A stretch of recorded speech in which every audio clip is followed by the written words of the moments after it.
everybody. This has been 1 month. I have complained to this committee that my time is not allocated. December 18, I have given the written request. Now it's January 21st. More than 1 month it's been taken, but my time is not allocated. Please kindly consider, if you do the same thing, there will be no reconciliation between two communities, between the community that who have fought for 30 years. The only thing is the request I made it.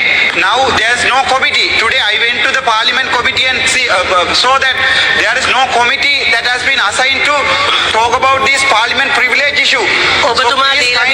ඔබතුමා දීලා තියෙන ලිඛිත ලියවිල්ල ගැන හෙට උදේ කතානායකතුමාගේ සමග කතාවකින් පස්සේනේ සාකච්ඡා කරලා හෙට උදේ තීරණයක් ලබා දෙනවා. මගේ විනාඩියට අඩු නැහැ. வணக்கம், நான் டாக்டர் ராமநாதன் அர்ச்சுனா. உங்களுக்கு என்ன தெரியும், இன்றைய தினம் 21ஆம் தேதி ஜனவரி மாதம் என்னுடைய டைம் ஒதுக்கப்படும் என்று சொல்லி அதற்குரிய மீட்டிங் நடக்கும் என்று சொல்லி பாராளுமன்ற கதாநாயகர், பேச்சாளர், தவிசாளர் ஆகியோர் 11 மணிக்கு ஒரு மீட்டிங் ஒன்று கூட்டப்பட்டது. அந்த அழைக்கப்பட்ட மீட்டிங்கில் நான் நினைத்தேன் என்னுடைய டைம் சம்பந்தமாக கதைப்பதற்காகத்தான் இவர்கள் எங்களை அழைத்திருக்கிறார்கள் என்று. ஆனால் உண்மை என்னவென்றால், மதிப்புக்குரிய பாராளுமன்ற உறுப்பினர் சுமித் அவர்களுடைய முறைப்பாட்டை, அதாவது பாராளுமன்றத்திலே நான் அவரை தாக்கினேன் என்று சொல்கின்ற முறைப்பாடினை விசாரிப்பதற்காக அழைக்கப்பட்ட அந்த முறைப்பாட்டு கமிட்டியை கூட நான் சொல்லியிருக்கிறேன்.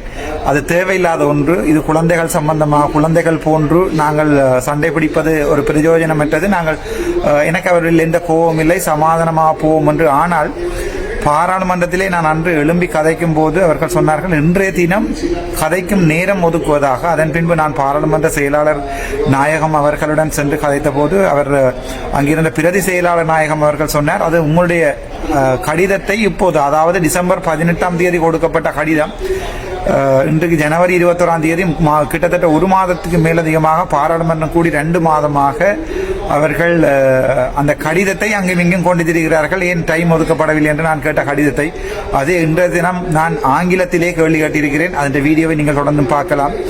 உண்மையான விடயம் என்னவென்றால், ஒரு 48 நிமிட உரையாடல் இன்றைய தினம் நடந்தது. அதில் அவர்களுக்கு தெளிவாக சொல்லியிருக்கிறேன், இனங்களுக்கு இடையிலே ஒற்றுமையான ஒரு நல்லிணக்கம் பேணப்பட வேண்டுமாக இருந்தால் அது தமிழ் சிங்களம் என்ற வேறுபாடு இல்லாமல், அரசியல் இல்லாமல், ஒரு ஜனநாயக முறைப்படி பாராளுமன்ற உறுப்பினருடைய கதைக்கு நேரத்தை ஒதுக்கி தர வேண்டும் என்ற கோரிக்கையை கூட அவர்கள் தள்ளி வைத்திருக்கிறார்கள். அந்த அடிப்படையில் நான் நினைக்கவில்லை, ஒரு தமிழன் பாராளுமன்ற உறுப்பினருக்கு தெரிவாகப்பட்டு மாதங்கள் 2 கடந்தும் கதைக்க ஜனநாயக அடிப்படையிலே ஒதுக்கப்பட வேண்டிய நேரத்தை இன்று வரை பாராளுமன்றம் ஒதுக்காமல் இருக்குமாக இருந்தால், என்னை பொறுத்த வரைக்கும் எனக்கு நம்பிக்கை இல்லை. தமிழர்கள், தமிழ் பேசும் மக்கள் வடக்கு கிழக்கிலே சிங்கள அரசாங்கத்திடமிருந்து நியாயமான தீர்ப்பொன்றினை பெற்றுக் கொள்வார்கள் என்று, இதன் அடிப்படையிலே நாங்கள் கிளீன் ஸ்ரீலங்கா என்றும் கான்ஸ்டிடியூஷனல் சேஞ்ச், அதாவது அரசியலமைப்பு மாற்றம் என்கிறோம், எல்லாமே கேள்விக்குறியாகும் என்ற ஒரு நிலைமை இருக்கிறது. இப்போதைய நிலைமையில் இவர்கள் இந்திய தற்போதைய உள்ளூராட்சி சபை தேர்தலை மட்டுமே இவர்கள் குறிவைக்கிறார்கள். குறிவைக்கப்படுகின்ற உள்ளூராட்சி சபை தேர்தலுக்காக நான் இப்போது பார்த்தேன், அனுரகுமார் திசாநாயக்க அவர்கள் சொல்லியிருக்கிறார், தாங்கள் வடக்கில் மட்டுமல்ல கிழக்கிலும் இந்தியாவின் உதவியுடன் வேலை திட்டங்களை ஆரம்பிக்கிறோம் என்று. எனக்கு அது சம்பந்தமாக இருக்கின்ற அறிவு, என்னுடைய சிற்றறிவு என்ன சொல்கிறது என்றால், உள்ளூராட்சி சபை தேர்தலும் அதேபோல் மாகாண சபை தேர்தலும் இதுமாரி இழுத்தடிக்கப்பட்டு அதன் பின்பு 5 வருட காலம் இழுத்தடிக்கப்படும். அதன்போது தெளிவாக அவர்கள் தமிழர்கள் சாதாரண பிரஜைகள் என்ற நிலப்பாட்டிலிருந்து போய் தமிழர்களுக்கான நாடல்ல சிங்கள பௌத்த நாடாக மாறும் என்று அவர்கள் ஒரு பிரேணியை முன்வைத்து 159 மேலதிக வாக்குகளால் அவர்கள் மாற்றும் போது தமிழர்களுக்கு மீண்டும் திரும்பவும் முடியாத ஒரு நிலைமை போகும் என்பது என்னுடைய தனிப்பட்ட அபிப்பிராயம். அதற்கு வழிகோலும் விதமாக இலங்கை அரசியல் மேதாவிகள், தமிழ் அரசியல் மேதாவிகள் என சொல்லப்படுகின்ற ஐயா ஸ்ரீதரன் அவர்களும் ஐயா சுமந்திரன் அவர்களும் திட்டமிட்ட ரீதியிலே நான் நினைக்கிறேன் ஐயா சுமந்திரன் அவர்கள் ஒரு அரசியல் அறிவுள்ளவர், ஆனால் அரசியலிருந்து மக்களால் ஒதுக்கப்பட்டவர். தொடர்ந்தும் ஐயா ஸ்ரீதரன் அவர்களுடன் உள்கட்சி பூசல், அதுக்கில்லே எங்களுடைய மதிப்புக்குரிய பாராளுமன்ற உறுப்பினர் கஜேந்திரகுமார் பொன்னம்பலம் அவர்கள் கூட அதுக்கில்லே மூக்கை நுழைத்து இப்போது மொத்த தமிழர்களுடைய அரசியலும் சூனியமாகப்பட்டு கொண்டிருக்கிறது. கதைக்கக்கூடியவனையும் பாராளுமன்றத்திலே கதைக்காமல் எங்களுடைய எதிர்க்கட்சிக்காரர் கூட அது சம்பந்தமாக ஒரு குரலை எழுப்பாமல் இருக்கிறார்கள். இதே உங்களுக்கு தெரியும், கான்ஸ்டிடியூஷனல் கமிட்டி, அதாவது அரசியலமைப்பை பற்றி கருத்துக்களை தீர்மானிக்கின்ற ஒரு கமிட்டியில் கூட நான் ஐயா ஸ்ரீதரன் அவர்கள் மூத்த அரசியல் உறுப்பினர் என்ற அடிப்படையிலே போட்டியிலிருந்து பின்வாங்கிக் கொண்டேன். ஆனால் அப்படி ஒரு ஒற்றுமையை நாங்கள் தெளிவாக அவர்களுக்கு காட்டியும் அவர்கள் இது சம்பந்தமாக எந்த ஒரு நடவடிக்கையும் எடுப்பது போல தெரியவில்லை. இதனுடைய விளைவு தமிழர்கள் ஒட்டுமொத்தமாக புறக்கணிப்படுவார்கள் என்று நான் நினைக்கிறேன்.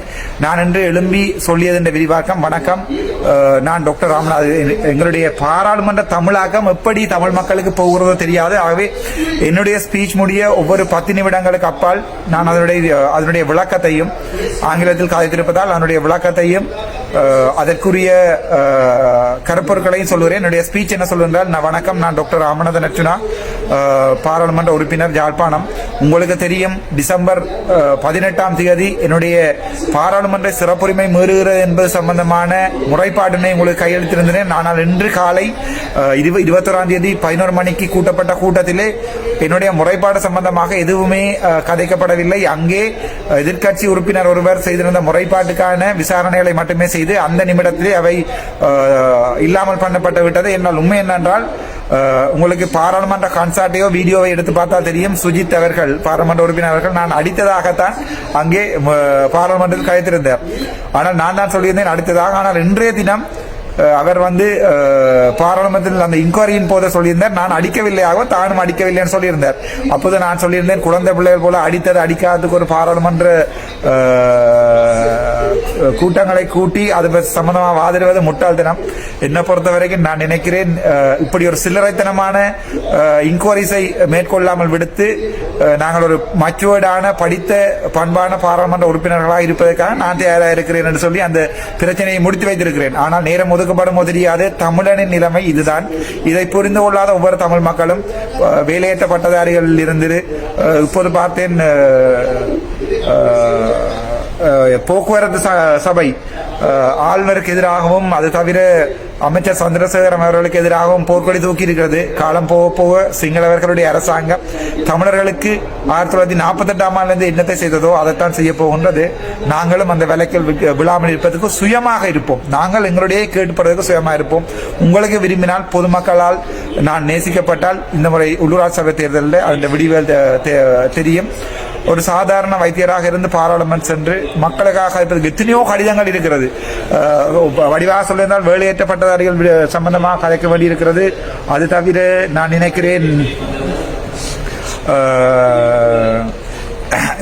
கிட்டத்தட்ட 60 அரசு அதிகாரிகளுக்கு எதிரான முறைப்பாடுகள் இருக்குது. கிளிநொச்சியில் காணி பிரச்சனைகள் இருக்கிறது, கான் வெட்டிய போது நடந்த பிரச்சனைகள் இருக்குது. அவ்வளவு பிரச்சனைகள் இருந்து எங்களுடைய தமிழ் உறுப்பினர்கள் முன்னால்தான் போய்கொண்டிருக்கிறார்கள். யாருமே ஒரு பாராளுமன்ற உறுப்பினருக்கு நேரம் ஒதுக்காத சம்பந்தமாக குரல் ஒடுக்கவும் இல்லை, கதைக்கவும் இல்லை. அதுதான் தமிழர்களுடைய நிலைமை. Thank you, doctor Ramanathan.